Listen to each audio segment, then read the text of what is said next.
Let's talk about the strife that continues to go on in the DNC. We've been talking about David Hogg and how he is going out on this weird solo limb, not signing off on the DNC's neutrality agreement that everybody is required to sign off on. How he remains vice chair, I have no idea. And it's entirely possible that will not stay the case for long, because the DNC chair, the actual DNC chair, a guy by the name of Ken Martin, is now publicly rebuking him. And so this is going to get really interesting. Here's a reminder about how he lost voting shares with every single demographic except predominantly older voters and highly educated voters. That is a huge problem. And what we're trying to do here is not just focus on primaries where there's potentially an older incumbent, but more than anything, an ineffective person in that position, and replace them with a generational leader to build the future of our party. Let me be unequivocal. No DNC officer should ever attempt to influence the outcome of a primary election, whether on behalf of an incumbent or a challenger. If you want to challenge incumbents, you're more than free to do that, but just not as an officer of the DNC, because our job is to be neutral arbiters. We can't be both the referee and also the player at the same time.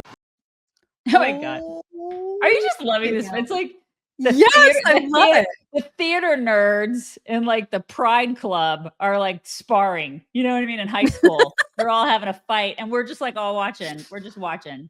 We're like, well, this should be so juicy. It is. It's so great. There are people that are predicting that he'll be forced out, and that there's going to be some other, probably Black, lesbian, disabled, trans, binary person that's going to replace him. Adding stuff on there. Just keep adding it, you guys. I mean, but I love the fight. It's delicious. It's all so delicious. A bunch of weirdos just fighting with each other. It's just the greatest thing. We're all just sitting at the lunch table going, you guys have fun with that. That's cute. And then Democrats as a whole are really starting to prop up AOC. I mean, you've seen all of the AOC and Bernie, the nationwide tour that they've gone on. Their defeat oligarchy tour that they go to on their private jets. Yes. And so now her team has put together a video from when she was in Idaho, I think, talking to the crowd. And it seems very, very presidential campaigny. See what you think. Yeah. I am so touched being here. I'm a girl from the Bronx. To be welcomed here in this state, all of us together, seeing our common cause, this is what this country is all about. Don't let them trick us into thinking we are enemies. Don't let them trick us into thinking we can be separated into rural and urban, Black and white and Latino. We are one. Alexandria, they told us this was a conservative state. They got it wrong. And Idaho, I know that looking around here, it can feel impossible for Republicans out here to be defeated. That's not true. It's simply not true. And from the waitress who is now speaking to you today from this podium, I can tell you, impossible is nothing. And as Alexandria just said, when we stand together, when we do not allow them to divide us up, there is no stopping us. Miracles start with mustard seeds. And that is what each and every one of you represent today. Small miracles of faith in ourselves, in each other, and in the refusal to give up. You're so screamy. God, take the trash out. Impossible is nothing. Right. I saw your face and I was like, she's so going to say something about that. That's wrong, right? I mean, that's impossible is nothing, you guys. Put that on a t-shirt. Impossible and then is nothing. Her team tweeted this out. Do not let them trick you into thinking we're enemies. Do not let them trick you into thinking we can be separated into rural and urban, Black and white and Latino. And it's interesting that Black and Latino are capitalized and white isn't. Yeah, and yet we're not supposed to be separated. Right. Okay. And it's also interesting that they're the ones doing the separation. We didn't do that. Right. You guys did. We don't give a crap exactly about any of this stuff. You guys talk about it every second of every day. So it's so interesting to me how Bernie's like, they're going to separate us. No, you're the ones who compartmentalize people into tiny little groups, and then you make them marginalized. This is what they do. We don't do that. We don't do it in the Republican Party. That's one of the big reasons I am a Republican. I'm a conservative first, but I'm a Republican because we don't do it. These people are insane. She's totally running for president. She totally is. And there are people that are worried. I mean, like Meghan McCain, for example, somebody was like, don't underestimate her. People love her economic message. They love it. And I'm always like that. I'm always like preparing for the worst. And so hoping for the best and optimistic, but also preparing for the worst case scenario. She is worst case scenario without a doubt. You guys, could you imagine her as president? Oh my God. I cannot. I should think, no. Absolutely not. Oh my God. You guys, we are huge fans of having access to medications in our own medicine cabinet when we need them, whenever we come down with some sort, or our family member comes down with some sort of infection or illness that can be easily treated with an antibiotic.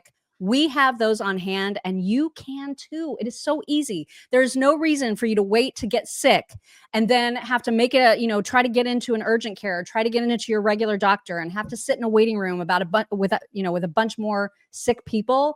Don't do that. Save yourself the trouble and get medications that you need to have on hand just by going to allfamilypharmacy.com/chicks. They've got all the stuff that the government and pharmaceutical companies worked so hard to try to keep from you during COVID. They have the ivermectin. They've got the hydroxychloroquine. They've got all different kinds of antibiotics to fight whatever kind of infections or illnesses you might be battling. And you can have them at the ready when you need them. It's allfamilypharmacy.com/chicks.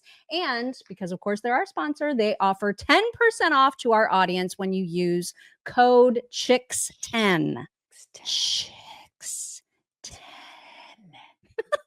allfamilypharmacy.com/chicks. However, there are folks on the left who are worried about her being the standard bearer. And one of those people is Chris Cuomo. Here is what he said about putting all the eggs in the AOC basket.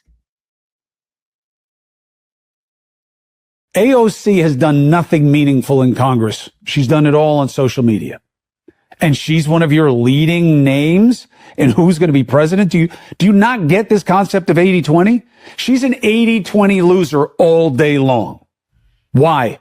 She is clearly catering to a minority. She's her own version of MAGA. She's looking for an outraged enclave. She's not about the majority. She's not about consensus. She's not about solutions. She wants government to give you everything. She's a socialist in a capitalist society. What are you thinking? He's right. I mean, he's not wrong about that. I don't know if I would call her her own version of MAGA. I kind of get sick of that. I kind of get sick of the whole putting everybody in this big bucket of MAGA. Not everybody who voted for Trump is like MAGA. And we're not like some big club. We're just people who want to be able to spend our own money and not get like bent over by government. We want small government. You know what I mean? We want less lunacy, like boys and girls locker rooms. I could go down the list of all the stuff. You guys know what we stand for. This doesn't make us some sort of weird cult. It just makes us have common sense. It's like, so when he refers to us as MAGA and like she's her own version of MAGA, I don't really even understand what that means. She's her own version of herself. She is a freaking commie. And you can't compare a commie to what we're trying to do. And that is to give Trump a mandate to make this country like it was supposed to be, like to kind of restore it back to the way that the founders intended. And that is a country with common sense. She's a commie. She's a total commie. And it would be an unmitigated disaster if she ever held higher office. Like that's she's exponentially a horrifying thought. Exponentially worse than Kamala. She's Kamala to like the 100th degree. It'd be a disaster, you guys. It'd be the end of this country. And that's not even hyperbole. It would be the end of this country. Well, and it's her, and then now Mayor Pete starting to make the rounds. He is also somebody that a lot of people want to prop up as a potential contender. He does have the advantage. He was on a 3-hour long form podcast just yesterday that got released. I started seeing clips float around. I'm not going to subject you guys to them. You can see those on your own elsewhere. But I will say he comes across as very likable. He's extremely articulate and always has been. And so those are his positives. He's every bit as liberal and lefty as AOC, but he has this way of sounding more reasonable. And so people are also starting to position him as a potential person. This guy, Max, I don't know who this guy is, but this is emblematic of what I'm seeing across social media. Pete Buttigieg seems like such an obvious choice for the Democratic nominee. I thought he was the right choice even back in 2020. Incredibly smart, willing to do long form, right leaning podcasts and come off great. Why would Democrats not rally around this guy? Yeah, he's smart enough to be manipulative. He's smart enough to not do what he's elected to do, see South Bend.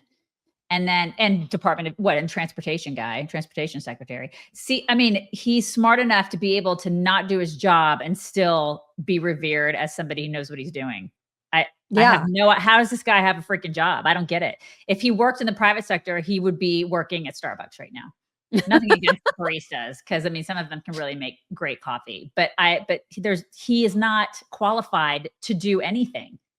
It's true. Anything that he's done. He just knows how to sound. He knows how to make things sound good. Yep. And he does it in this very gentle, steady, calming way. But people cannot mistake being well-spoken for being well-qualified. They're very, very different things. Dude should be working. He should be handling somebody's PR is what he should be doing.